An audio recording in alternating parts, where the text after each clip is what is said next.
ይግቡ በ45000 ካሬ ሜትር ላይ ወደ ተንጣለለው የፊሶን ሪል ስቴት እንኳን ደህና መጣችሁ። ቤቶቻችን ተጠናቀዋል። ይምጡና ይረከቡ። በተንጣለለው የፊሶን መንደር ታውን ሃውስ፣ ቪላና አፓርትመንት እንደ ምርጫው አቀርበናል። ዘመናዊና ቅንጡ አፓርትመንቶቻችን ከባለ 1 እስከ ባለ 3 መኝታ ተሰናድተዋል። እርሶን ይጠብቃሉ።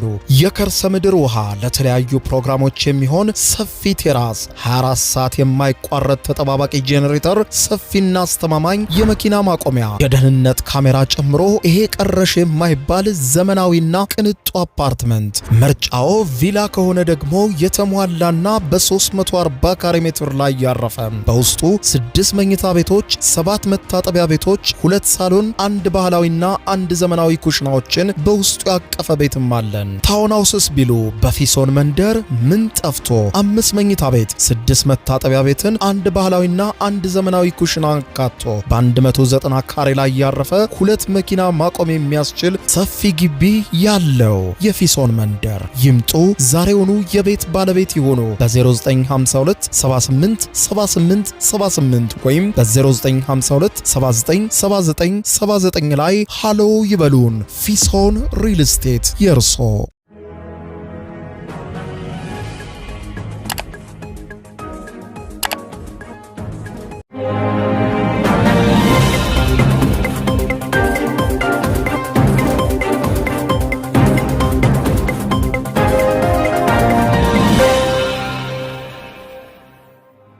ጤና ይስጥልኝ ክቡራትና ክቡራን የዩቲዩብ ቻናል ቤተሰቦች፣ ሰበር መረጃ ተሰምቷል። የኢትዮጵያ ፌዴራል መንግስት ለኤርትራ አስቸኳይ ማስጠንቀቂያ የሰጠ ሲሆን አስቸኳዩን ማስጠንቀቂያ የያዘውን ደብዳቤ የኢትዮጵያ ውጭ ጉዳይ ሚኒስትር ለኤርትራ ውጭ ጉዳይ ሚኒስትር በአስቸኳይ አድርሷል ተብሏል።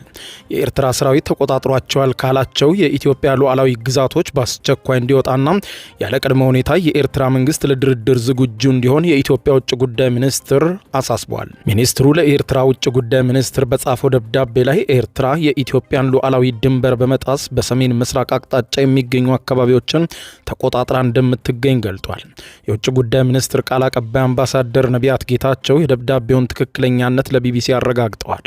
ደብዳቤው የኢትዮጵያ መንግስት በተደጋጋሚ የኤርትራ ጦር ከኢትዮጵያ መሬት ለቆ እንዲወጣ መጠየቁን አስታውሶ ይህ ጥያቄው ተቀባይነት የሚያገኝ ከሆነ የባህር አገልግሎት ጉዳዮችና በአሰብ ወደብ በኩል የባህር መዳረሻ ጉዳይን ጨምሮ ሁሉንም የጋራ ጥቅም ጉዳዮችን ለመፍታት በቅን ልቦና በድርድር ለመሳተፍ ፈቃደኛ መሆኑንም አስታውቀዋል። የኢትዮጵያ ውጭ ጉዳይ ሚኒስትር ዶክተር ጌዲዮን ጢሞቴዎስ የተጻፈው ደብዳቤና ለኤርትራ ውጭ ጉዳይ ሚኒስትር ኦስማን ሳሌህ የተላከው ደብዳቤ የኤርትራ ሰራዊት ለረጅም ጊዜ የኢትዮጵያን ሉዓላዊ ግዛት በመጣስ በሰሜን ምስራቅ አቅጣጫ ተቆጣጥሮት እንደሚገኝ ይጠቅሳል። በዚሁ ደብዳቤ ላይ ሁለቱ ሀገራት በሚያዋስናቸው አካባቢዎች የኤርትራ መንግስት በስም ላልተጠቀሱ የተለያዩ ታጣቂ ቡድኖች ቀጥታ የቁሳዊ ድጋፍና እርዳታ እንደሚያቀርብ በመጥቀስ ወንጅሏል።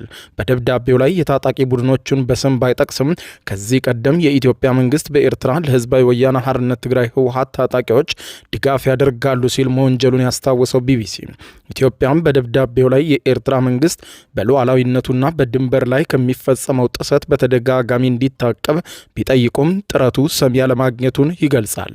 ባለፉት ጥቂት ቀናት ሁለቱም ሀገራት በሚያዋስናቸው ድንበር አካባቢ የታዩትን ለውጦች የኤርትራ መንግስት ተጨማሪ የጥፋት መንገድን መምረጡን ያመለከተው ደብዳቤው በዚሁ ደብዳቤ ላይ የውጭ ጉዳይ ሚኒስትሩ የኤርትራ መንግስት በደብዳቤው ላይ በስም ካልተጠቀሳቸው ታጣቂዎች ጋር የኤርትራ መንግስት ወታደራዊ እንቅስቃሴ እያደረገ ይገኛልን ብለዋል።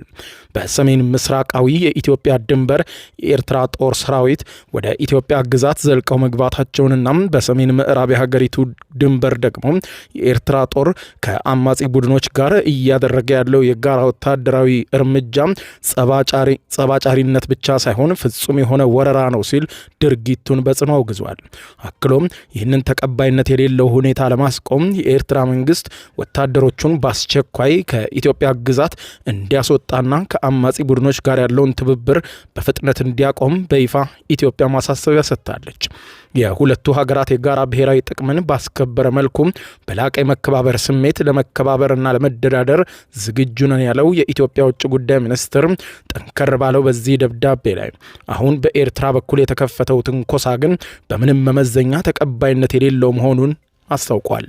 አክሎም ኤርትራ ሰራዊቷን በአስቸኳይ ከኢትዮጵያ መሬት እንድታስወጣና በሰላማዊ ድርድር ያለ ቅድመ ሁኔታ ዝግጁ እንድትሆን በይፋ አሳስቧል። ለግማሽ ምዕት ዓመት ያክል ሁለቱም ሀገራት በማያባራ ግጭት ላይ እንደኖሩ የሚያብራራው የኢትዮጵያው ጠንካራ ደብዳቤ ይህ አይነቱ የግጭት አዙሪት በውይይትና በዲፕሎማሲያዊ ጥረት እልባት ሊያገኝ የሚችልበት እድል አለ በማለት በመግለጽ በኤርትራ በኩል በጎ ምላሽ ከተገኘ የኢትዮጵያ መንግስት ልዩነቶችን በሰላማዊ ድርድር ለመፍታት ዝግጁ መሆኑን አብራርቷል። የኢትዮጵያ ውጭ ጉዳይ ሚኒስትር የኢትዮጵያን ሉዓላዊነትና የግዛት አንድነት እንዲከበር ላቀረብነው ህጋዊ ጥያቄ አዎንታዊ ምላሽ ካገኘን የኢትዮጵያ መንግስት የባህር ላይ ጉዳዮችና በአሰብ ወደብ በኩል ወደ ባህር በር መዳረሻ ጉዳይን ጨምሮ አጠቃላይ የጋራ ጉዳዮች ላይ ሁሉን አቀፍ እልባት እንዲያገኝ በቅን ልቦና ድርድር ለማድረግ ፈቃደኞች ነን ይላል። በኤርትራ መንግስት በኩል እስካሁን ለዚህ ደብዳቤ የተሰጠ ይፋዊ ምላሽ የለም። የጋራ መከባበርና መተሳሰብ ግንኙነትን ለመፈተሽ ቆርጠን ተነስተናል ያለው የኢትዮጵያ ውጭ ጉዳይ ሚኒስትር ደብዳቤ ቅና ምላሽ እንደሚያገኝ በደብዳቤው መጨረሻ ላይ ተስፋውን ገልጿል። በዚህ ዓመት መጀመሪያ መስከረም ወር ላይ የኢትዮጵያ ውጭ ጉዳይ ሚኒስትር ለተባበሩት መንግስታት ድርጅት ዋና ጸሐፊ አንቶኒዮ ጉተሬስ ጽፎት በነበረው ደብዳቤ የኤርትራ መንግስት ህዝባዊ ወያነ ሓርነት ትግራይ ህወሓት ጋር ጽምዶ የሚል ጥምረት ኢትዮጵያ ላይ ጦርነት ለመክፈት እየሰሩ መሆኑን አስታውሶ ነበር። በጥር ወር መጀመሪያ ላይ ደግሞ የኢትዮጵያ ፌዴራል ፖሊስ የኤርትራ መንግስት ከኢትዮጵያ ውስጥ ባንዳዎችና ታሪካዊ ጠላቶች ጋር በማበር በህወሓት በኩል የተላኩ ያላቸው ከ56,000 በላይ የተለያዩ የጦር መሳሪያ ጥይቶችን በቁጥጥር ስር መዋሉን ገልጿል። ኢትዮጵያ የጎረቤት ሀገር ኤርትራ መንግስት በአማራ ክልል ለሚንቀሳቀሱ ኃይሎችም የተለያዩ አይነት የጦር መሳሪያ ጥይቶችን እየሰጠች ነው ስትል በተደጋጋሚ ኢትዮጵያ ከሳለች። ባለፈው ዓመት ሐምሌ ወር እንዲሁም የኤርትራ ጦር አባላት በኢትዮጵያ ድንበር ያሉ አካባቢዎችን ተቆጣጥረው እንደሚገኙና የከፋ የሰብአዊ መብት ጥሰት በአካባቢው ነዋሪዎች ላይ እየፈጸሙ እንደሚገኙ ሪፖርቶች እየወጡ እንደሆነ ኢትዮጵያ ለተባበሩት መንግስታት ድርጅት በግልጽ ማሳወቋ አይዘነጋም። በተባበሩት መንግስታት ድርጅት የኢትዮጵያ ተወካይ አምባሳደር ጸጋዛብ ክበበው የከፋ የሰብአዊ መብት ጥሰቶች በድንበር አካባቢ እንደሚፈጸሙ ሪፖርቶች መውጣታቸውን ቀጥለዋል ሲሉ ነበር በወቅቱ ስለ ሁኔታው መራርነት የገለጹት። አሁን የኢትዮጵያ ውጭ ጉዳይ ሚኒስትር ያለ ቅድመ ሁኔታ ኤርትራን ለድርድር ዝግጁ እንድትሆን በጠየቀው ደብዳቤ ላይ ሰራዊቷን በአስቸኳይ ከኢትዮጵያ ግዛት እንድታወጣና በሙሉ አቅሟ ለድርድር ዝግጁ እንድትሆን የኢትዮጵያን አቋም ያዘውን ጠንከር ያለውን ደብዳቤ ለኤርትራ መንግስት በማሳሰቢያ መልክ መላኩ ተዘግቧል። ሁኔታዎችን አስመልክቶ ይህ ዘገባ እስከተጠናከረበት ሰዓት ድረስ በጉዳዩ ዙሪያ የኤርትራ መንግስት ምላሽም ሆነ ማብራሪያም ሆነ መግለጫ አልሰጠበትም። በጉዳዩ ዙሪያ ተጨማሪ መረጃ ሲኖር ተከታትዬ የማቀብላችሁ ይሆናል።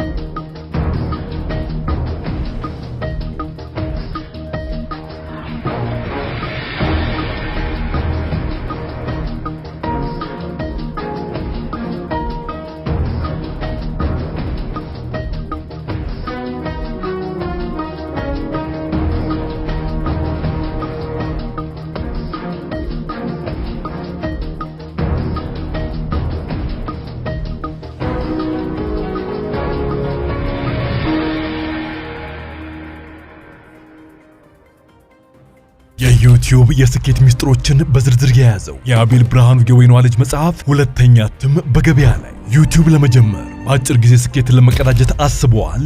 ዩቲዩብ ብጀምር ስንት ብር አገኘሁም ብሎ አስበዋል? እንግዲያውስ በዩቲዩብ 2 የወርቅ 3 የብር ሽልማቶችን ያገኘው የአቤል ብርሃኑ የወይኗ ልጅ የዩቲዩብ ሚስጥሮች መጽሐፍ በዝርዝር ሁሉንም ያብራራሉታል። ዛሬውኑ ገዝተው ህልሞን እውን የሚያደርጉበትን የዩቲዩብ የስኬት መንገድ ይጀምሩ። በሀገር ቤት አከፋፋይ አዲስ አበባ ሜክሲኮ ኮሜርስ መጽሐፍት መደብር። በውጭ ሀገራት ለምትገኙ ከአማዞን ላይ ብታዙ በቀናት ውስጥ ደጁ ይደርሳል። የአማዞን ሊንኩን እዚህ ቪዲዮ ኮሜንት ላይ ያገኙታል። የዩቲዩብ ሚስጥሮች፣ ዘመኑ ጋር ተፈላጊ መጽሐፍ።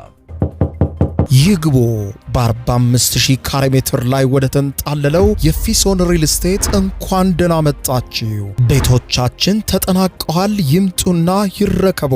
በተንጣለለው የፊሶን መንደር ታውን ሃውስ፣ ቪላና አፓርትመንት እንደ ምርጫው አቅርበናል። ዘመናዊና ቅንጡ አፓርትመንቶቻችን ከባለ 1 እስከ ባለ 3 መኝታ ተሰናድተዋል። እርሶን ይጠብቃሉ።